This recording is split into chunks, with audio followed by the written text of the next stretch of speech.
Well, my name is Chris. I'm with XYZ Company. I'm a purchasing manager. And my boss came to me and told me I need to purchase a reel trailer, and I really don't know anything about them. But I do know that I saw Brooks Brothers Trailers on social media, and I believe I need to call this gentleman here, Joe Siefkas, and he might have some answers for me. So, Joe, what do I need to know?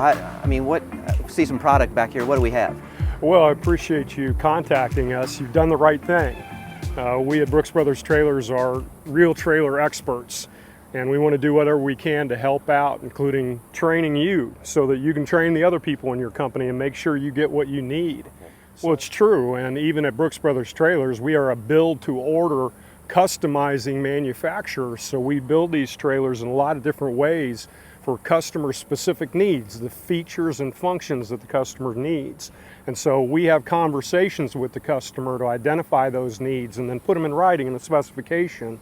The company's a quotation. We provide prints and manuals and whatever a customer needs, to make up their purchasing decision. Yeah. So we appreciate you contacting All right. us. Well, sounds good, Joe. What are the kind of frequently asked questions that I need to know about? Well, I'm going to step out and let you talk about the equipment. Well, I appreciate that. It's not uncommon to get a phone call where the customer is saying, I need a reel trailer, or my boss told me to call around and get a reel trailer. And we like those kind of calls because you do need to be focused and intent on defining your needs. Otherwise, you may buy a reel trailer that's not going to work for you. And the most basic need or information that needs to be identified is the size of the reel. It could be conduit, it could be fiber optic cable, it could be conductor, but the reel itself and the size of the reel is critical for creating a specification and buying a reel trailer. So there are 4 pieces of information that you will need to gather if you haven't already, so that we can start on creating a specification and identifying a model number. First of all, you have to know the flange diameter of the reel, and these details are available online if you want more information, but you need to know the diameter of the reel. Some people ask how tall it is. I talk about the flange diameter. You'll need to know the width of the reel.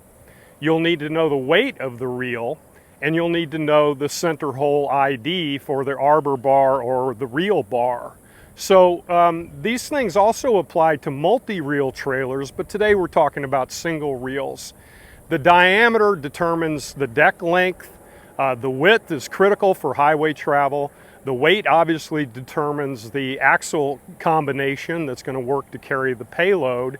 And the arbor bar size is important because you've got to put the bar into the reel before you can mount the reel on the trailer. So starting out with those 4 pieces of information, then the next thing we're going to talk about is whether you want the feature of the trailer to be self-loading. And we've got a couple of different self-loading models. Actually, we have 5 single reel trailer models in total, and we're going to focus on 3 today that are our most popular. So, do you want the reel to self-load? Do you want a mechanism or feature that will load the reel on the trailer without having to have a separate piece of equipment to drop the reel into the latches and bushings? That's the first question we identify. And if the customer says, well, that doesn't matter, it's not a feature we're interested in, well, then we know we can look at the models that do not have the self-loading feature. And then the next thing we talk about is the cable deployment accessories that are available on the trailer. And these trailers can be highly accessorized.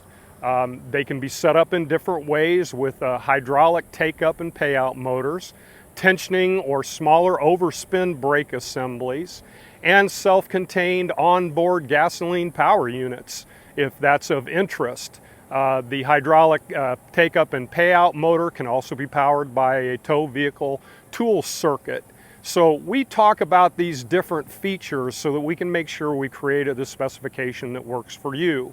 And typically we do have a lead time, but our dealers stock these single reel trailers. So once we identify your needs, it may be possible to get a dealer involved to ship from stock or shorten the lead time. And we keep that in mind as we continue through our conversations with our customers. Behind me here, we see several different models. This is the SLRT.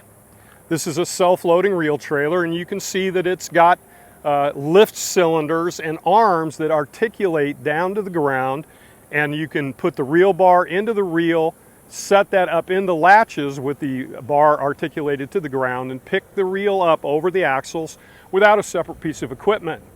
And in this case, the SLRT is set up with a hydraulic take-up and payout motor, which is right now on the curb side, and a 16-inch disc tensioning brake on the driver's side. This trailer has been outfitted with a self-contained gasoline engine to power the lift cylinders and the take-up payout motor, and also has a hydraulic reservoir. So it's self-contained, self-loading, and self-contained. And then behind me, we have our SLR model, and this is a workhorse. It's been around for many, many years, this style of trailer. We're very intentional about the way that this is designed so it will work for years and years of service. This trailer also is a self-loading trailer. You disengage the pins, you can rest the brackets down towards the ground, roll the reel bar and the reel into position, and then use these hand pumps to lift the reel up on the rack. Hand pumps are the least expensive and most common power provided to these hydraulic lift cylinders, but we can also provide this with an electric over hydraulic power unit or a small gas power unit. There are other features available with this trailer. You can get a 10-inch disc overspin brake for this trailer, but the take-up and payout feature is not available on this trailer, so it doesn't have the same combination of deployment accessories. And then if we look over here on this side, this is a model STRT. This trailer is not self-loading. You can see that you're going to have to pick the reel up with the reel bar and set it down into the latches, but it is capable of being outfitted with a take-up and payout motor.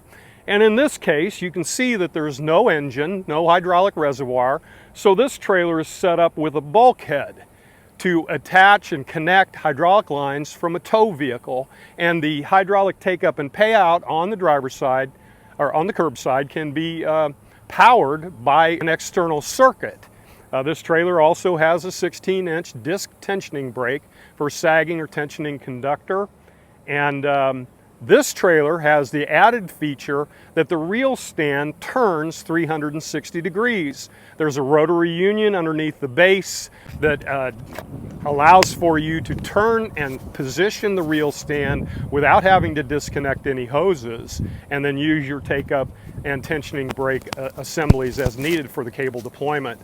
This trailer is also available, the SRT, in a fixed base trailer.